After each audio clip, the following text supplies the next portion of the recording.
भैया आप सब लोगों को राम राम। एम के कैंपस यूट्यूब चैनल में आप सब लोगों का स्वागत है। आज से हम लोग एक नई सीरीज़ स्टार्ट करने वाले हैं बजट की, जो कि हमारा सीईटी मेंस के ईस इकोनॉमिक एंड गवर्नेंस सिलेबस में हरियाणा इकोनॉमी के लास्ट लाइन में दे रखा है Haryana budget, objective, policy, source of revenue and its utilisation. तो रिवेन्यू के क्या क्या सोर्स हैं और इसकी मेन पॉलिसीज़ और इसका ऑब्जेक्टिव क्या क्या है, तो आज हम वही करेंगे। पॉलिसीज़ का करेंगे और ये लगभग 4 से 5 पार्ट में रहेगी। तो लेट्स स्टार्ट। देखो, बजट है, बजट किया जाता है फाइनेंस मिनिस्टर के द्वारा। तो फाइनेंस मिनिस्टर कौन है? हमारे सीएम है। कौन? मनोहर लाल खट्टर जी। तो ये कब प्रेजेंट किया गया था? 23 फरवरी 2021 को। तो यहाँ पे बताया गया कि भी अब अमृतकाल शुरू है और अमृतकाल के लिए जो हमारे लीडर हैं डायनेमिक, वही बढ़ा चढ़ा के बातें अपने मिनिस्टर को कोई भी बोलेगा। Honourable prime minister Shri Narendra Modi ji ऐसे ऐसे कोविड-19 में इन्होंने काम किया, हालांकि वो सबके सामने कैसा काम किया। नेक्स्ट हम स्टार्ट करते हैं। अब हम करते हैं, देखो हमारे फैक्ट इसमें देख लेते हैं, ऊपर हम देखते चल पड़ेंगे। हमारा जो ना अब की बार जो बजट है वो है 183950 करोड़ का, 23-24 का, जो कि पिछली बार के मुकाबले 11.6% ज़्यादा है। ठीक है, और ये हम नीचे देख भी रहे हैं। देखो ये है अपना the national per capita income आ गया, ये आ गया। बजट है, आई एम प्रपोजिंग, इसमें बता रहा है कि मैं बजट प्रपोज कर रहा हूँ 183950 करोड़ का 23-24 में, जो कि 11.6% ज़्यादा है पिछले साल के मुकाबले, यानी कि 1,64808 से 11% ज़्यादा है। अब इसको याद कैसे करेंगे? 1,83950, देखो 8 और 1 9, 3 5, 1 8 9 यहाँ लगा दो, 3 5 0। ठीक है, जैसे कि 1 और 8, 8 और 1 9, 3 यहाँ लगा दो, 3 में दो जोड़ दिए, 5 और 0, इतने करोड़ का ये बजट है। फाइनेंस मिनिस्टर कौन है? हमारे सीएम ही हैं फाइनेंस मिनिस्टर। हरियाणा का कंट्रीब्यूशन जो इंडिया की जीडीपी है उसमें कितना है, ये ऊपर ही बता रखा था यहाँ पे, 3.86। और देखो जो मोटो है वो है सबका साथ सबका विकास, capture throughout the living, no one behind in achieving the vision, यानी कि जो भी विजन है उसमें कोई भी पीछे ना रह सके। देखो 3.86% है इंडिया की जीडीपी में हमारा हरियाणा का कंट्रीब्यूशन। ये भी पूछ सकते हैं डायरेक्ट कि हरियाणा का कंट्रीब्यूशन कितना है इंडिया की जीडीपी में, तो वो है इतना। अब देख लेते हैं, ये थोड़ी बहुत ये लाइन आई थी, कौटिल्य ने कहा था कि भी ये चीज़ें ये सब हर कोई छाप देता है, ये कैसे हैं कैसे नहीं है वो अपना देख लेना। हरियाणा की जीडीपी में कंट्रीब्यूशन है 3.86%। पर कैपिटा इनकम है हरियाणा की 2,96,685, यानी कि हर परिवार के पास इतना पैसा है। मैं नहीं कह रहा कि आप में से जो देख रहे होंगे उनके पास भी इतना है सालाना, नहीं, 21 में से कम भी हो सकता है। अब 180 की भी लिमिट है सरकार की परिवार पहचान पत्र में, तो उससे भी कम भी होंगे कई लोग। लेकिन जो टोटल हमारे पास जितनी आमदनी और जितना डिवाइडेड बाय है पॉपुलेशन, अगर उसको देखेंगे तो 2,96,685। हालांकि कितना कर्ज है वो एक अलग मैटर है। अच्छा जी, अब रिवेन्यू कहाँ से हम लोग है ना जनरेट करते हैं? देखो प्राइमरी, सेकेंडरी और टर्शरी सोर्स से। प्राइमरी सोर्स से जनरेट करते हैं 19.6, सेकेंडरी सोर्स से करते हैं 29.7%, थर्ड सोर्स से करते हैं 50.7%। तो ये 3 सोर्स हैं जहाँ से हमारा रिवेन्यू आता है, मतलब जहाँ से हमारा पैसा आता है हमारे लोगों को, जो हम लोग कमा रहे हैं। इनमें पॉलिसीज़ दे रखी है। पहली पॉलिसीज़ देख लेते हैं, हरियाणा परिवार सुरक्षा न्याय। देखो ये रहा हरियाणा परिवार सुरक्षा न्यास। तो ये क्या है? ये एक तरह का ट्रस्ट बनाया गया है हरियाणा गवर्नमेंट के द्वारा। ये ट्रस्ट बनाया गया है हरियाणा परिवार सुरक्षा न्याय के नाम से। किसको? कि भी कंसोलिडेट कर सके एग्जिस्टिंग इंश्योरेंस स्कीम को, मतलब जितने भी इंश्योरेंस स्कीम ना सबको एक छतरी के नीचे ले आए, अम्ब्रेला स्कीम बना दी कि भाई सारी इसी के थ्रू होंगी। इसके थ्रू कौन कौन सी होंगी? एक तो मुख्यमंत्री हरियाणा कर्मचारी दुर्घटना बीमा योजना, जो कि ग्रुप सी और डी एम्प्लॉयज़ को देनी होती है, और एक होती है मुख्यमंत्री व्यापारी सामूहिक निजी दुर्घटना बीमा योजना, जो भी पीछे करवाई थी, मुख्यमंत्री परिवार समृद्धि योजना। तो ये तीनों को एक छतरी के नीचे ले आए, उनको कह दिया कि हरियाणा परिवार सुरक्षा न्यास, ये कह दिया। इसमें नया एक है मुख्यमंत्री व्यापारी, जो है ना, दो नई है इसमें। एक तो मुख्यमंत्री व्यापारी अपना सहानुभूति बीमा योजना, ये जो है ना, ये स्ट्रीट वेंडर्स के लिए, स्मॉल ट्रेडर्स के, स्मॉल बिजनेस के लिए, जिसका एनुअल टर्नओवर 1.5 करोड़ से कम है।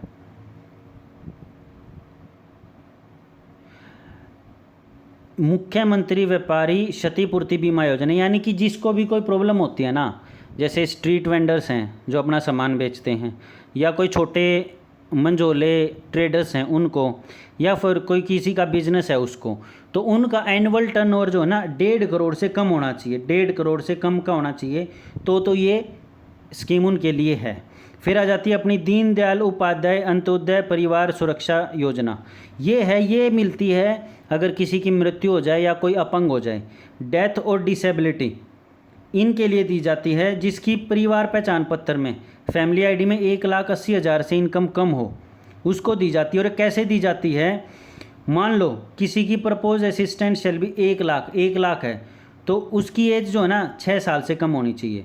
अगर किसी की 1,80,000 से कम है और उसमें से 6 साल से कम आयु के किसी बच्चे की डेथ होगी तो उसको मिलेंगे 1 लाख रुपये उनके घर वालों को। ऐसे ही किसी की 6 से 18 के बीच में डेथ होगी तो 2 लाख, 18 से 25 के बीच में डेथ होगी तो 3 लाख। हमेशा देखना 25 से 40 वाले को ज़्यादा मिलते हैं, क्योंकि यहीं पे एनर्जी बहुत ज़्यादा लगती है और ये लोग सबसे ज़्यादा काम करते हैं, तो इनको मिलेंगे 5 लाख। 40 से 60 के बीच में मृत्यु हो जाती है तो 2 लाख। अब ये जो है ना, ये आ जाती है डीबीटी के थ्रू, यानी कि डायरेक्ट बेनिफिट ट्रांसफ़र के थ्रू, डायरेक्ट खाता में आवा है। डीबीटी शुरू हुआ था अपना 2017 में, ठीक है। इसके तहत क्या है, डीबीटी के थ्रू 142 स्कीम है जो डायरेक्ट आपके खाते में जा हुए हैं रुपये। तो उसमें से सेंटर और स्टेट की इस प्रकार है, सेंटर की हैं 58, स्टेट की हैं 84। अब आ जाते हैं नेक्स्ट, देखो ये रहा डायरेक्ट बेनिफिट ट्रांसफ़र, ये सारी चीज़ इसमें दे रखी हैं। ये पढ़ने के साथ साथ आप लोग क्या करेंगे, अपना एक अलग से पीडीएफ कर लेंगे और उस पीडीएफ को 2 अलग अलग फॉर्म में देख लेंगे। एक बारी पीडीएफ में देखेंगे, फिर इसमें देखेंगे, सेम है, आप लोगों का अच्छे से सिलेबस हो जाएगा। नेक्स्ट करते हैं हम एग्रीकल्चर। एग्रीकल्चर का हमारी जीडीपी में, हरियाणा की जीडीपी में 18.5% हमारा स्टेक होल्डर है हमारी जीडीपी में, जो कि बहुत ज़्यादा कम है। और इसके अंदर पॉपुलेशन कितनी है, लगभग 60 से 70% पॉपुलेशन काम करती है सिर्फ जीडीपी के 18.5% में। अब देखो जो एमएसपी है, मिनिमम सेलिंग प्राइस, इसके अंदर कौन कौन सी फसलें आती हैं, इसके अंदर आती हैं 14 फसलें। ये याद रखना, ये डाटा बहुत ज़्यादा ज़रूरी है। 9 लाख जो है रजिस्टर्स हो चुके हैं कि इसमें मेरी फसल मेरा बीमा के अंतर्गत 9 लाख किसानों ने रजिस्ट्रेशन करवा चुके हैं। डायरेक्ट बेनिफिट ट्रांसफ़र में क्या है, प्रोक्योरमेंट होती है, पेमेंट हो जाती है फिर 48 घंटे के अंदर अंदर। जो डीबीटी है ना, डीबीटी स्कीम बहुत बढ़िया है सेंट्रल स्टेट की तरफ से। तो ये जो है ना 9 लाख किसान इससे रजिस्ट्री करवा चुके हैं मेरी फसल मेरा बीमा में। और जो है ना डायरेक्ट बेनिफिट ट्रांसफ़र में सबसे पहले तो फसलों को प्रोक्योर किया जाता है, मतलब जो अपने आड़ती हैं वो या कोई भी हैं वो फसल को लेते हैं और 48 घंटे के अंदर अंदर उनके खाते में पैसे आ जाते हैं। या भाई सरकार अगर उस फसल को लेगी तो सरकार भी 48 घंटे के अंदर अंदर उसको दे देती है, वो 48 घंटे के अंदर अंदर, ठीक है। तो इसमें है गवर्नमेंट को जो ना 45,000 करोड़ डायरेक्टली अकाउंट्स में भेज दिए थे। ये सारी की सारी इन्फॉर्मेशन डाटा यहाँ दे रखा है। नेक्स्ट करते हैं, हरियाणा में क्या है, best state agri business award जीता है 2022 में। जो भी हमने रैंक्स की जो हमने किया है ना, सम्मान पुरस्कार क्या क्या है हरियाणा में, तो उसमें देख लेना हरियाणा की जो है ना रैंक 1st नंबर की है। ये इसमें भी बताया गया है इकोनॉमिक सर्वे में। और ये किसके द्वारा दिया गया है, by Indian agriculture and food council के द्वारा ये सर्वे करवाया गया था।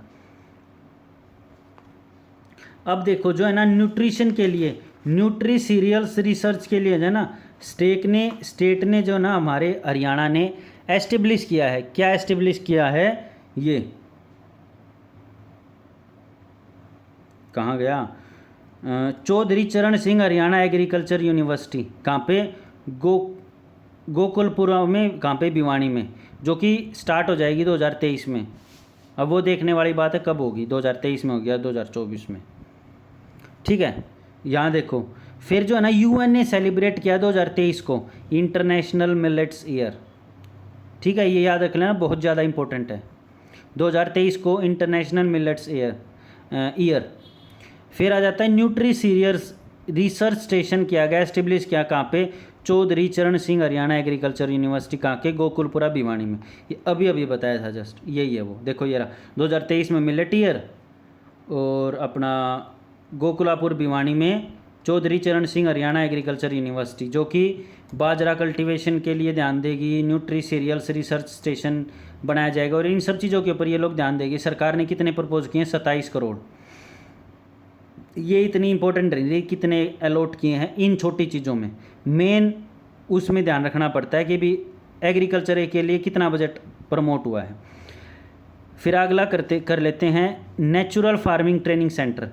अब जो है ना नेचुरल फार्मिंग ट्रेनिंग सेंटर खोले गए हैं अपने 5, कहाँ पे, कुरुक्षेत्र में गुरुकुल, करनाल में गरोंडा में, हिसार में हरियाणा एग्रीकल्चर यूनिवर्सिटी में, जींद में हिमेती में, और सिरसा में मनगियाना। ये जो ना ये 3 तो प्रपोज हैं और ये 2 खुल चुके हैं। ये कह रहे हैं कि भी 23-24 में ये लोग खोल देंगे। फिर आ जाता है अपना आगे स्मार्ट एग्री बिजनेस फोकस। ये जो ना स्टेशन बनाए जाएंगे, इसका कहाँ से निवारण हुआ है, सिरसा से। सिरसा से ये इन लोगों ने स्टार्ट किया है।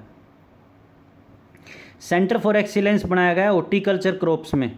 ये कहाँ पे बनाया गया है, पोस्ट हार्वेस्ट मैनेजमेंट कहाँ पे बनाया गया है, पंचकुला में। ओनियंस का, प्याज का, देखो पोस्ट हार्वेस्ट मैनेजमेंट क्या है, देखो कटाई कर ली भूमि की, उसकी जो भी हमने खेती कर रखी थी उसकी कटाई कर ली, उसके बाद कैसे उसको बचाना है, कैसे हार्वेस्ट करना है, तो उसका कहाँ है, पंचकुला में। हार्वेस्ट कटाई कैसे करती हैं और सब चीज़ का सेंटर कहाँ है, पंचकुला में। प्याजों का सेंटर कहाँ है, पिनांगवान में, किसमें, नूह में। ये याद रख लेना, बहुत ज़्यादा इंपॉर्टेंट है। नेक्स्ट क्या है, फ्लावर्स। अपने फ्लावर्स का क्या है, मुनीमपुर झज्जर में।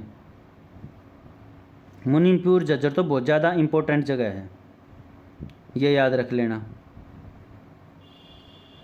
देखो ये रहा हिमेती और मैग्नीशिया, ये सारी चीज़ें अभी अभी बताई थी। ठीक है, नेक्स्ट इंटरनेशनल हॉर्टिकल्चर मार्केट कहाँ बन रही है, गन्नौर सोनीपत में। डायरेक्ट पे क्वेश्चन आता, बहुत बार आ चुका है, ये याद रख लेना। International horticulture market Gannaur Sonipat. Next Apple fruit and vegetable market कहाँ है, पिंजौर में। पिंजौर में आम्बों का मेला भी लगता है जिसमें बहुत प्रकार के आम आते हैं, तो ये क्या है, पिंजौर में। ठीक है, ये अपना एग्रीकल्चर जो है ना ख़त्म हो गया। अब आगे आते हैं अपने animal husbandry and dairy fisheries. और इसमें देखो Apple fruits and vegetable market Pinjore में एस्टेब्लिश करी जानी है, और लैंड जो है ना गवर्नमेंट ने ले ली है और तैयारी उसकी स्टार्ट है। इन्होंने कहा कि भी 1 अप्रैल से जो शुरू हो जाएगी ऑपरेशंस। अब हुई है नहीं हुई है वो आप लोग देख लेना, जो लोग हैं पंचकुला के वो बता देना भाई स्टार्ट होगी या नहीं होगी। नेक्स्ट आते हैं, नेक्स्ट है अपना animal husbandry dairy and fisheries, यानी कि मच्छी पालन, दूध और एनिमल हस्बेंड्री पशुपालन। इसके लिए बजट में कितना प्रावधान किया है, 8,316 करोड़। इसमें ये 3-4 स्कीम बताई गई हैं। नंबर 1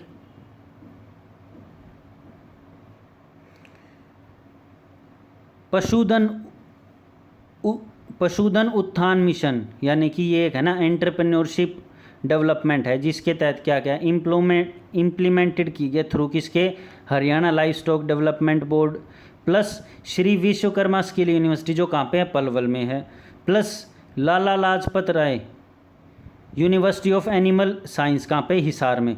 तो इन तीनों के द्वारा जोड़ के और पशुधन उत्थान मिशन एंटरप्रेन्योरशिप डेवलपमेंट जो है ना प्रोग्राम शुरू किया इन तीनों के द्वारा, ये याद रख लेना। नेक्स्ट 7 वेटरनरी पॉलीक्लिनिक बनाए गए हैं, यानी कि जहाँ पे पशुओं का उपचार हो सके। तो ये कहाँ का, 2 तो कुरुक्षेत्र में बनाए गए हैं और पानीपत में, 1 चरखी दादरी में, 4 पलवल, फतेहाबाद, महेंद्रगढ़ और अम्बाड़ा में, 4 2 6 और 1 7। 2 कहाँ पे, कुरुक्षेत्र पानीपत, 1 चरखी दादरी और 4 पलवल, फतेहाबाद, महेंद्रगढ़ और अम्बाड़ा में। ये हैं, ये बनाए गए हैं, ये याद रख लेना। कुरुक्षेत्र, पानीपत, चरखी दादरी, पलवल, फतेहाबाद, महेंद्रगढ़, अम्बाड़ा, ये बनाए गए हैं, याद रख लेना। और 2 state of art government veterinary pet clinic भी बनाए गए हैं, यानी कि कुत्तों के लिए पेट क्लिनिक। कहाँ पे? गुड़गांव और फतेहाबाद। देखो गुड़गांव में तो हुए हैं, गुड़गांव में क्या सबसे ज़्यादा कुत्ते हैं। ये क्या करें कि गुड़गांव की पुलिस ने और कोई काम नहीं बेचारा ने, कोई अमीर फ़ोन कर दे जी हमारा कुत्ता खो गया ढूंढ दो, और ये शायद सच भी है, मैंने सुना है ऐसा। नेक्स्ट कर लेते हैं, integrated aqua park centre of excellence बनाएगा कहाँ पे? गारवा सिवानी ब्लॉक भिवानी डिस्ट्रिक्ट में, भिवानी में बनाया गया है बेसिकली का क्या? Aqua park centre of excellence. Next कर लेते हैं हम, हरियाणा कोऑपरेटिव एक्सपोर्ट हाउस, ये कहाँ बनाया गया? करनाल में। ये डायरेक्ट आएंगे, ये मत देखना ये क्या होता है ये क्या होता है, बाद में देख लेना, पहले सिर्फ और सिर्फ ये याद कर लो ये चीज़ें यहाँ होती हैं, सिर्फ इतना। ये यहाँ पे ख़त्म हो जाता है एनिमल हस्बेंड्री। नेक्स्ट चलते हैं हम लोग, youth empowerment and entrepreneurship. Youth के लिए क्या काम किया है सरकार ने, बजट में क्या क्या प्रावधान किया देख लेते हैं। इसके लिए बजट देखा गया है 1636 करोड़। स्किल एजुकेशन लगाया जाएगा कहाँ से? क्लास 6 से क्लास 8 तक। और girl child in 171 industrial training ITIs में जो है ना, 171 ITI में जो है ना, गर्ल चाइल्ड के लिए अलग से ट्रेनिंग दी जाएगी गर्ल चाइल्ड को, ठीक है, जो कि फाइनल असिस्टेंस होगा 250 रुपये में to every girl child. Family income जिसकी 3 लाख से कम है उनको असिस्टेंस दिया जाएगा। किसके थ्रू? ITI के थ्रू। जो भी ITI में पढ़ेंगे कितने रुपए? 250 रुपये प्रति माह की दर से, गर्ल चाइल्ड इन ITIs, ठीक है। ये यूथ एम्पावरमेंट के लिए सरकार ने काम किया है, इतना ही काम किया, बाकी हैफेड वगैरह ये सब चीज़ें तो ये यूथ एम्पावरमेंट आ गई। और इसके आगे अपना आ जाता है Panchayati Raj institution, Panchayati Raj institution and rural development. तो इसमें जो है ना पार्टिसिपेशन हुआ था PRI का, ठीक है। PRI मतलब पंचायती राज इंस्टीट्यूशंस का 50%।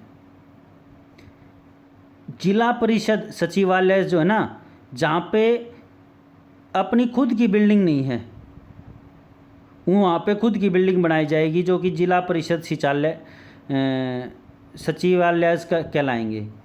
शिव धन योजना के अंतर्गत इन्होंने ये नई स्कीम निकाली, शिव धन योजना, ये भी नई है। जिला परिषद सचिवालय बनाए जाएंगे जहाँ पे खुद के इन लोगों की बिल्डिंग नहीं, वहीं पे बनाए जाएंगे। जो अपना participation of Panchayati Raj institution है उनका कितना पार्टिसिपेशन है? 50%। देखो शिव धन योजना में क्या है? Development of cremation ground and, देखो जो अपना मरने के बाद दाह संस्कार किया जाता है उस भूमि को जो है ना अच्छे से बनाया जाएगा, वहाँ पे दीवारें वगैरह बनाई जाएंगी। उनका जो जहाँ पे दाह संस्कार किया जाता है उसको थोड़ा ऊंचा बनाएगा, उनकी 4 दीवारी बना के ऊपर धूमने के लिए जगह छोड़ी जाएगी ताकि बारिश में भी दाह संस्कार किया जा सके। तो ये किसके लिए किया गया है? शिव धाम योजना। गोबर धन योजना, गोबर क्या है? अपने गोबर से गैस वगैरह से बिजली कैसे बनती है? तो ये जो है ना 22 बायोगैस प्लांट लगाए जाएंगे। कहाँ पे? 2 तो हिसार भिवानी में, 7 अम्बाड़ा चरखी दादरी रोहतक नूं रेवाड़ी सिरसा और यमुनानगर में, यहाँ पे बनाए जाएंगे 22 बायोगैस प्लांट। नेक्स्ट, ग्राम दर्शन पोर्टल चलाया गया है। क्या इसमें जो रूरल एरियाज़ में होते हैं ना, can raise demand for development work, यानी कि अगर उसको कोई वर्क वगैरह करना है ना, कोई काम करवाना है, तो वो स्टेट से जाके अपनी डिमांड उठा सकता है कि मेरे को अपने गांव में ये काम करवाना है, तो आप लोग कृपया करके हमें पैसे प्रोवाइड करें। हालांकि देंगे ना देंगे वो एक अलग मैटर है, मेरे हिसाब से तो मुश्किल है देना, बजट में ही नहीं है। हरियाणा सरकार के ऊपर बजट घाटा इतना ज़्यादा चढ़ा हुआ है, लोन इतना ज़्यादा है, हद से ज़्यादा। अच्छा जी, अब रूरल सेक्टर को है ना, जो है ना पंचायती राज इंस्टीट्यूशन को, रूरल डेवलपमेंट को बजट में कितना दिया गया? 7202 करोड़ रुपए, इतने रुपए दिए गए हैं। अब PM कृषि सिंचाई योजना कहाँ पे ये लागू है? 8 डिस्ट्रिक्ट्स के अंदर लागू हुई है। बस इतना याद रख लेना कि कितने डिस्ट्रिक्ट्स में लागू हुई है, सिर्फ, ज़्यादा नहीं। अर्बन डेवलपमेंट, ये लास्ट कर लेते हैं, फिर उसके बाद नेक्स्ट वीडियो में कर लेंगे। नेक्स्ट है अपना अर्बन डेवलपमेंट, मतलब जो अर्बन में लोग होते हैं उनके लिए डेवलपमेंट के लिए सरकार ने क्या किया है। तो इसके लिए बजट में है 5,893 करोड़ एलोकेट किए गए हैं सरकार के द्वारा। ये जो ना रिकमेंडेशन दी गई थी 6th फाइनेंस कमीशन के द्वारा कि भाई डेवलपमेंट करवाओ कहाँ पे, अर्बन एरियाज़ में भी। Government has delegated enhanced financial power to the municipalities to undertake development work at the local level through the Haryana Engineering Work Portal based on the recommendation of 6th State Finance Commission। जो 6वीं state finance commission थी ना, उसने ये कहा था कि भी जो म्यूनसिपैलिटीज़ है ना रूरल अर्बन एरियाज़ में, रूरल में नहीं अर्बन एरियाज़ में, उनके तरफ भी आप लोग ध्यान दो, उनके लिए भी बजट एलोकेट करो। तो इसीलिए सरकार ने ये सब चीज़ की। अब हैं top 50 ranks gate 1,000 per month initiative, यानी कि जो भी अर्बन डेवलपमेंट में सफाई के मामले में पहले 50 रैंक में आएगी, उनको 1,000 रुपये अलग से इंसेंटिव दिया जाएगा। किसको? सफाई कर्मचारी को, ठीक है, 1,000 पर माह अलग से दिया जाएगा बोनस के रूप में अर्बन लोकल बॉडीज़ को। नेक्स्ट, विवादों का समाधान। ये जो है ना नया पोर्टल स्टार्ट किया है, settlement of long standing disputes. मान लो किसी की ज़मीन में कोई दिक्कत है या फिर सरकार की तरफ से कोई इशू चल रहे हैं, तो उसके लिए समाधान किया गया है, विवादों का समाधान पोर्टल स्टार्ट किया गया है। और गुड़गांव, फरीदाबाद और सोनीपत को, ये 3 डिस्ट्रिक्ट्स की तहसीलों को मेट्रोपॉलिटन डेवलपमेंट अथॉरिटी के अंतर्गत लाया गया, यानी कि इनके लिए एक अलग से अथॉरिटी बनाएगी, मेट्रोपॉलिटन डेवलपमेंट अथॉरिटी। तो इसका मतलब क्या है, यहाँ पे जो है ना मेट्रो आएगी, सोनीपत में आएगी, फरीदाबाद में चल रही है, गुड़गांव में चल रही है। अब आ जाते हैं नेक्स्ट, स्पोर्ट्स के लिए गवर्नमेंट ने क्या है 556 करोड़ रुपए गवर्नमेंट ने लागू करे हैं। मतलब इस बजट में जो है ना 556 करोड़ रुपए दिए हैं सरकार ने खिलाड़ियों को। खेलो इंडिया यूथ गेम्स जो है ना मध्य प्रदेश में हुए थे, हरियाणा को जो है ना 2nd रैंक मिली थी, 128 मेडल आए थे, गोल्ड कितने आए थे 41। एशियन गेम्स में 2.5 लाख रुपए पर पर्सन दिए गए थे फॉर प्रिपरेशन। ये मैंने प्राइजेज़ की लिस्ट में बता दिया था आप लोगों को, एशियन जो जब गेम्स करवाए थे ना उनकी लिस्ट, एशियन गेम्स आप लोग देख लेना प्लेलिस्ट में जाके, MK कैंपस यूट्यूब चैनल में, इसी चैनल का नाम है। साइकिल वेलोड्रोम जो है ना ये स्टार्ट किया गया, एक जो है ना साइकिल वेलोड्रोम है, एक अलग से साइकिल के लिए एक अलग से तैयार किया गया है रूम, मतलब हॉल तैयार किया गया है, जिसके अंतर्गत क्या है, ये जो साइकिलिंग करते हैं उनकी जो है ना प्रिपरेशन हो सके अच्छे लेवल की। तो वो कहाँ कुरुक्षेत्र में ओपन हुआ है। वाटर स्पोर्ट्स कहाँ पे हुआ है? करनाल में। देखो वाटर स्पोर्ट्स में बहुत सारे स्पोर्ट्स आते हैं, एक तो जो हाथ में लेके गेंद एक गोल के अंदर डालनी पड़ती है पानी के अंदर, फिर पानी के अंदर अलग अलग से कलाबाजियाँ भी दिखाते हैं करतब। तो ये सब कहाँ बनाया गया? करनाल में। स्पोर्ट्स यूनिवर्सिटी कहाँ है? राय सोनीपत में, ये याद रख लेना, इंपॉर्टेंट है। फिर क्या है? मास्टर चंगीराम स्पोर्ट्स पर्सन इंश्योरेंस दिया गया है, benefit schemes, insurance benefit scheme. तो इसके तहत क्या है, जो स्पोर्ट्स पर्सन है उनको इंश्योरेंस प्रोवाइड किया जाएगा। नेशनल लेवल जो है ना scientific training and rehabilitation centre बनाया गया, कहाँ पे? पंचकुला में, ताऊ देवीलाल, जहाँ पे रेंजर, फॉरेस्ट रेंजर की जो है ना वो physical parameter test, physical measurement test होंगे, जिसके अंदर एक गड़बड़ चली हुई थी कि लड़कियों की छाती भी मेज़र करेंगे। बड़ी खतरनाक काम है भाई। और हमारी जो सरकार है वो क्या कह रही है कि हुड्डा जो प्रीवियस सरकार थी उसने भी ये किया था। अरे वो गलत थी तभी तो वो हटाई, आप भी वही कर रहे हैं तो क्या आपको भी हटाएं? खुद सोचो, जब ये लोग भी गलत करने लग रहे हैं क्या करें? और उनने गलत किया तो वो हटा दिया, उनको मिल गया उन लोगों का परिणाम। अब आप लोग ठीक नहीं कर रहे, आप कह रहे हो कि भी हमें तो 10 महीने लगेंगे प्रस्ताव भेजते और वो चेंज करते करते। अरे आपकी सरकार का हुए 9 साल हो गए, उन 9 साल में आप लोगों ने ये ध्यान नहीं गया कि जो अपनी फॉरेस्ट रेंजर होती हैं उनके अंदर लड़कियों की भर्ती कैसे होती है, क्या क्या मेजरमेंट्स होते हैं। बड़ी बकवास स्टेटमेंट दी जा रही है गवर्नमेंट के द्वारा, कुछ हाथ पैर की बात नहीं, जो भी कुछ हो बस प्रीवियस गवर्नमेंट पर जड़ दो। किसी की बनियान पाट की तो वो भी नहीं कह दियो प्रीवियस गवर्नमेंट ने पाट दी। अजीब काम चल रहा है, ये धंधा ही चल रहा है। मेरे को तो ऐसा लग रहा है प्रीवियस गवर्नमेंट को ब्लेम करो, खुद के हाथ से अपने पल्ला झाड़ो और अपने चलो आगे, बस राज करो, पागल बनाओ लोगों को। यही चल रहा है मेरे हिसाब से तो देश में। चलो यहीं पे अब एजुकेशन का नेक्स्ट में करेंगे। मेरे हिसाब से तो 2 और आएंगे, हाँ 2 और आएंगे, उसके बाद आप लोगों का ख़त्म हो जाएगा ये एजुकेशन। हम लोग कल करेंगे, 97 पैराग्राफ पे आ चुके हैं। एजुकेशन कल नेक्स्ट पार्ट में आ जाएगा एजुकेशन। तो बता देना कैसे लगी ये नया आप जो स्टार्ट किया है बजट का सेशन। अच्छा लगा तो ऐसे ही पढ़ाएंगे आगे भी, धीरे धीरे आगे एनहांस करेंगे चीज़ों को। तो जिसको भी वीडियो पसंद आए लाइक कर देना और चैनल को सब्सक्राइब कर देना। तो यहीं से सब साइनिंग आउट।